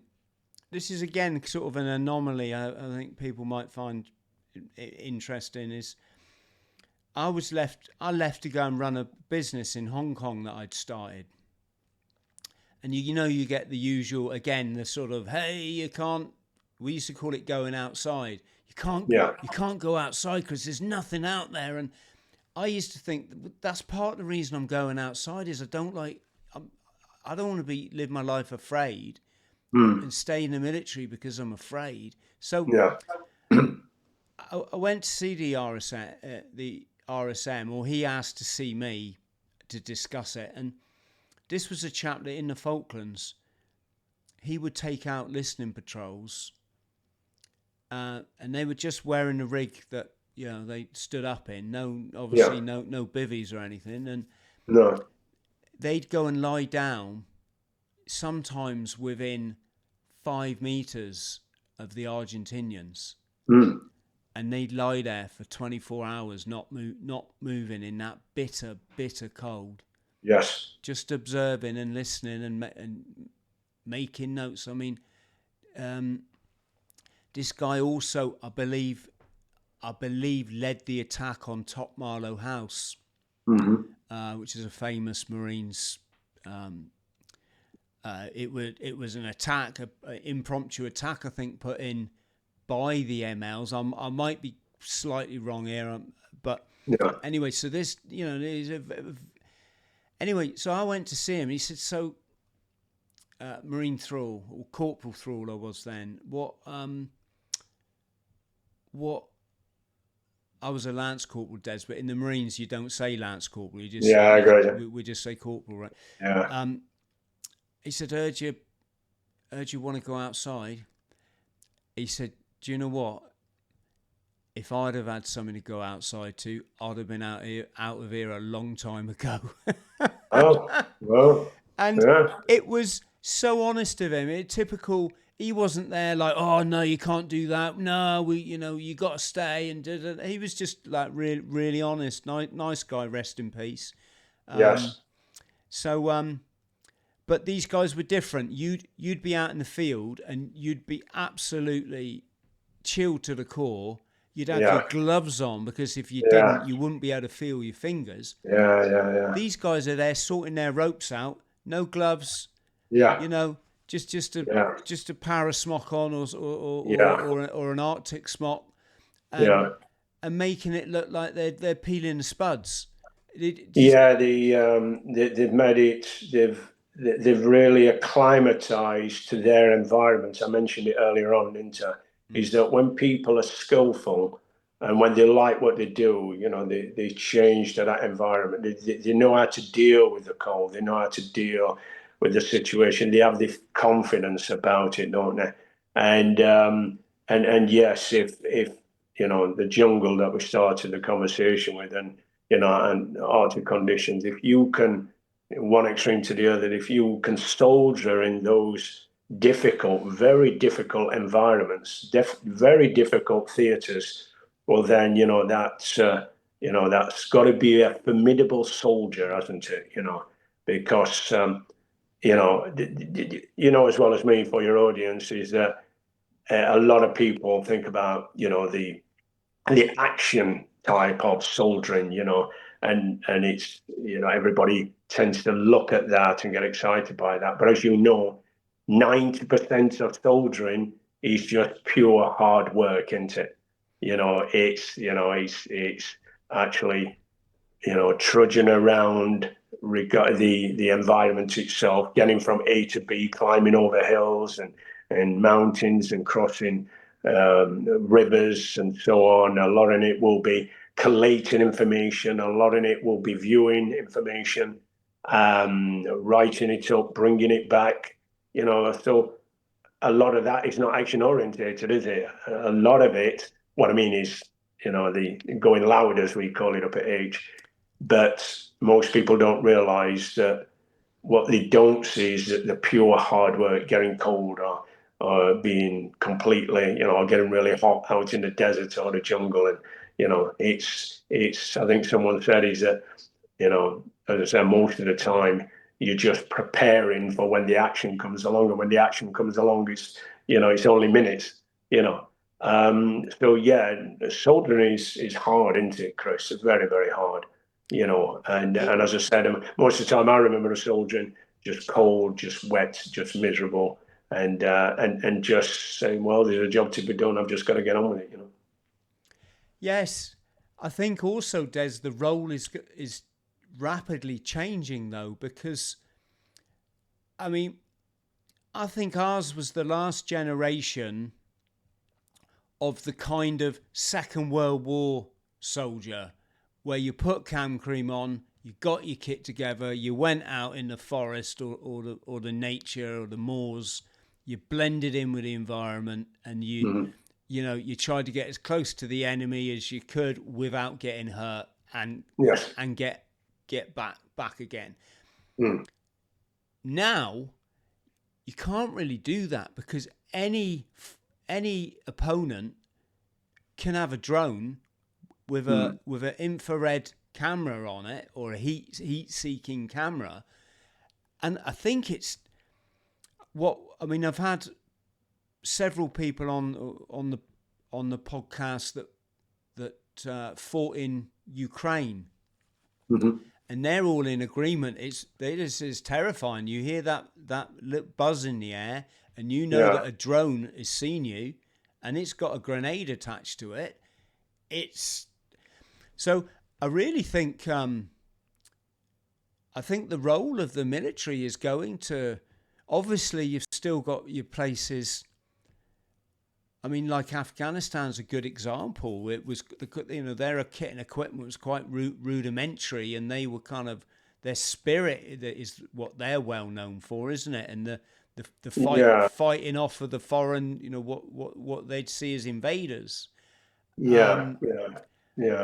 But I think you've touched on something here, Chris. Is that I always used to look at it as that us soldiers had that Second World War British Tommy type attitude. We didn't want anything more than what we were given. We didn't expect anything. We really didn't expect getting supplied in the field. And I think when you have that attitude of you don't expect anything, just get on with it. I think you have a different type of soldier, don't you? You have a different type of attitude, and I think you might have talked about an era that come from the Second World War, and I always called it that Second World War British Tommy attitude. Just give me equipment that I know, my rifle, my equipment, whatever, but I don't expect that you're coming to help me. I just need to go out there and do the job, and I think. That's what I liked, I think, about within the paras and even in the regiment, is that don't expect any help. It's down to you, just get on with it. And in a way, I quite like that, because I knew kind of the limitations. I know, well, this is what we've got to do. No one's coming to help us. Let's just get on with it. Let's get the job done. Let's pull together, etc., etc. Instead of thinking that someone's going to come and win the day for you. I think I quite like it that it's just down to us. We're doing it. At least then that what you've got to do. It just gives you clarity, instead of relying on, I don't know, let's say armored, or thinking of artillery or drones or whatever. Just get out there, let's get on with it, get the job done, get back, and I think that's a more realistic view on soldiering. I think if you go out into the field, an environment, and expect that, let's expect that a chopper's going to pick you up, I always used to think for most of the times the chopper weren't picking us up. We were just walking out there anyhow, And I used to think anyhow that, if a chopper come along, it's gonna compromise us, the noise and the sight of it, etc., etc. So yeah, it's at the end of the day, soldiering's hard. It's a difficult career, isn't it, to be a professional soldier? And as you said, things have changed now. I even think the attitude probably have changed, yeah, changing of the times, I think, Chris, agreed. So the final thing I want to come on to, Des, is you you're in your escape and evasion phase. You've been out there roughing it, getting cold and hungry, and trying to avoid the hunter team. And you have this kind of, it's a known thing, isn't it? You are going to get captured because we need to put you through interrogation and to see what you're worth, basically. Yeah. What I want to get to is the hardness of hanging in there, the sheer physical and mental hardship of hanging in there and not knowing how long it is until Index. And then what is it like when you get that tap on the shoulder, they take the hood off? Is the guy, like you pointed out in your book, the guy said, it's only me that's going to end the exercise. Ignore anyone else trying to goad you into ending prematurely. That's a trap. Yeah. And when you do that, and I know you was incredibly disorientated and you were like, hang on, am I seeing who I think I'm seeing? And but when you finally realised that's it, you said it was quite vague. You didn't actually know am I in the SAS now? Or can you talk us through it? Because it's a pinnacle moment, and I hope people out there watching, you have your own pinnacle moments in. Just to set the saying, it's 6 months you're on selection. I've talked about the first phase, which is on the hills and map reading navigation. Selection, more guys leave, then you go on to the jungle phase, and more guys leave, and then the last phase is the escape and evasion and interrogation, hence the whole 6 months. And what happens then at that stage is that they teach you, how to live off the land. The scenario is that if you're behind enemy lines and you get separated from your patrol, you are now on escape and evade the enemy.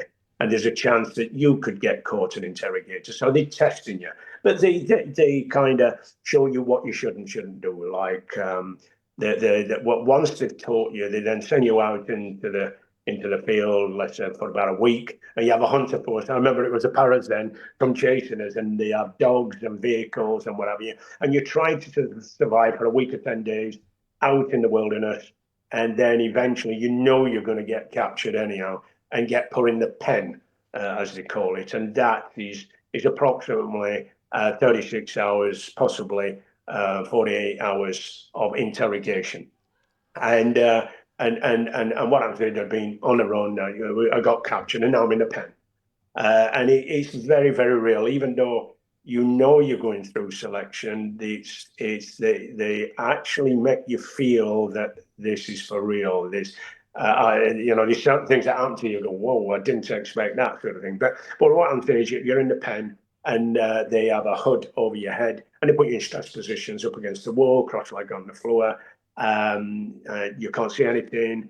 You have a mush, which is class white noise, which is like a radio offset, and it mushes. Then it's loud, and you can't hear anything, and the likes. And what they do periodically over that couple of days is that they take you from the pen, from that stress position, drag you into a room, and you get interrogated. And it's the usual interrogations, if you like, the good guy, the bad guy. You have a lady interrogate you, and they offer you food, and they're trying to kind of get information from you, and it's tested. It's very, very real, and in some cases you'll get knocked around a little bit, beat up, kicked, stuff, and whatever, disorientation and the likes. But before we went in and we actually went on to the escape and evasion phase, as I say, over a period of, it's generally over a period of about 6 weeks or so, a month, and then that it accumulates into the last week, 10 days, and then you get tested in the pen. And before we went in, we had a major on training wing that says, please, unless you see my face and I said to you that it's finished, it's all over, don't get conned by anyone else. Okay, that's so basically when you see me and I say it's done, it's finished, it's done, it's finished. Does everybody understand? Yes. So, but you can appreciate, you've been disorientated, you've been running around for a week, 10 days, now you're in the pen, and a lot of things are happening to you. And at this particular stage, all of a sudden, I get dragged into this room, and I think I'm going to get interrogated, because what they used to do is drag you in, sit you down, and then just whip the hood off your head, and you'd see the interrogator there. And but this particular time, I saw the major there, and he just said to me, "Okay, Des, that's it." But all of a sudden is that your mind plays tricks with you, because you've kind of been indoctrinated to that everybody is lying to you, And I'm looking at him, and I could see on his face, and it's funny. I'm looking at him and I'm thinking, I know that guy, but I'm not sure who it is. And he's going, right, Des, all finished. And of course, he's not getting anything out of me, because I'm doing the usual thing. I'm not going to talk to anyone that I don't know. I'm not going to trip up. I'm on selection. I'm going through interrogation, etc., etc. And he's looking at me and he's pausing, and he knows what's going on. He knows it's taking time for it to register. Okay.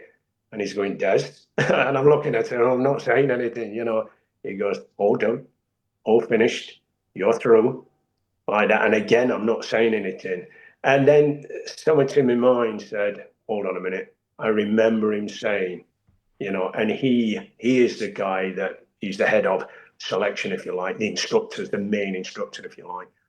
And I'm thinking, no, he won't con us. He's actually said to us, when you see me, it's finished. And then he said, Des, are you okay? And I said, yes, boss, I'm okay. He goes, good. What's going to happen now? He says, you're going to have a chat with the doc. He says, he's going to check you over. He says, going to ask you some questions, make sure that you're physically okay, mentally okay. And then he says, we'll get some food down, you okay?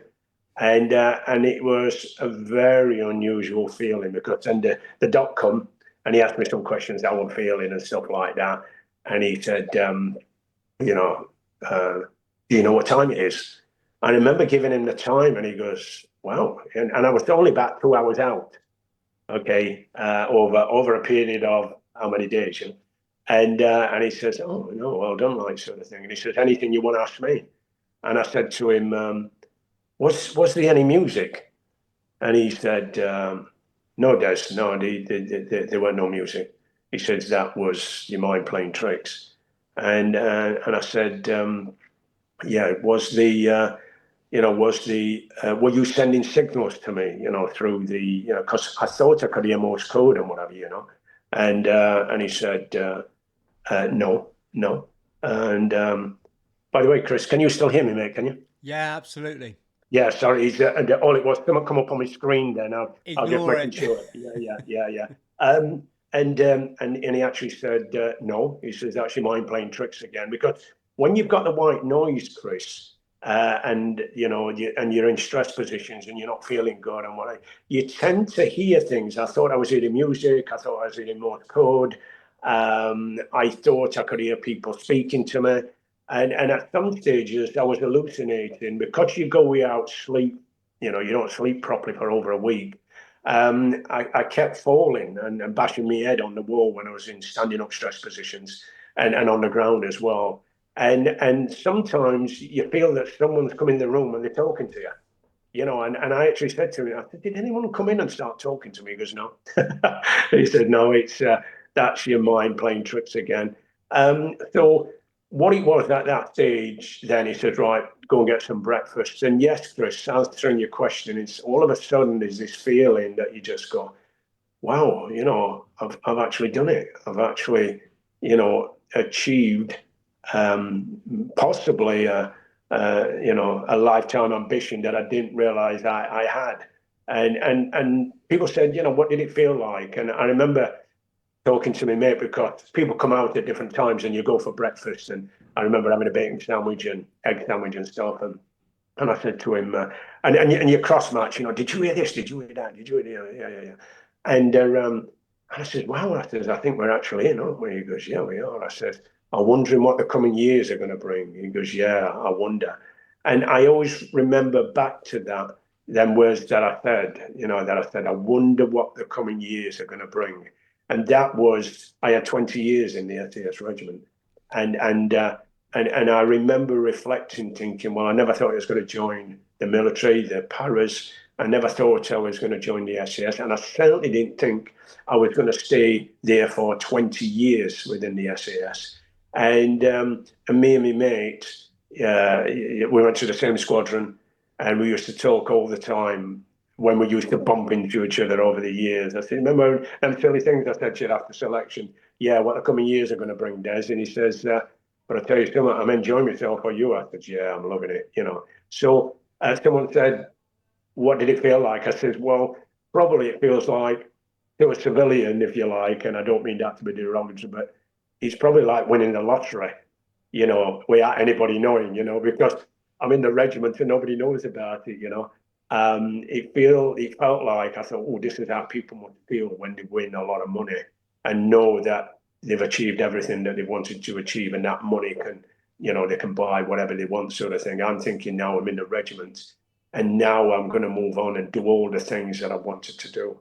So answering your question, I often reflect back to that time when I come through selection. I know I've mentioned it in the book, where I kind of do a big, sigh of relief and think, oh, wow, I've done it. I've actually done it. And it's a strange feeling. You have to pinch yourself, because, you get doubts all the way through, but to actually make it, I mean, it's like climbing Everest, isn't it? I suppose, you actually think, I don't know whether I can do this, but when you actually do it and you get there, it's just a magnificent feeling. It's a feeling that I don't think's ever been matched, Chris, Yes, absolutely. Des, on that positive note, I'm going to thank you very much. Wish you all the very best with your book. I've been showing it on the screen. SAS, My Trial by Fire. Great read. Great read, folks.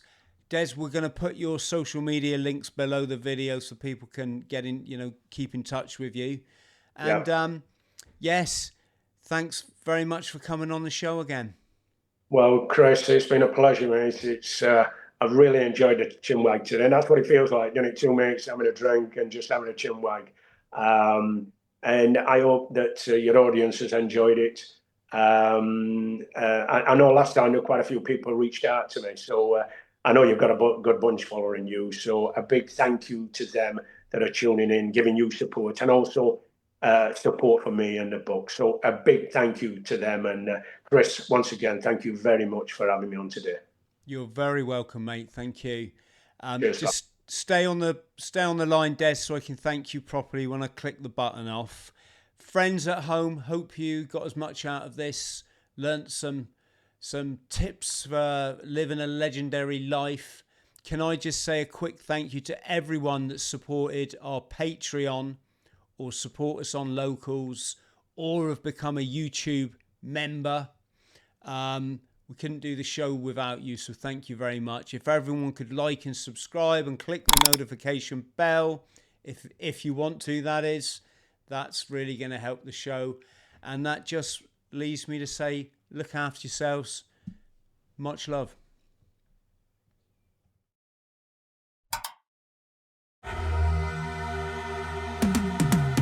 'Cause I've been living life right like I could just die.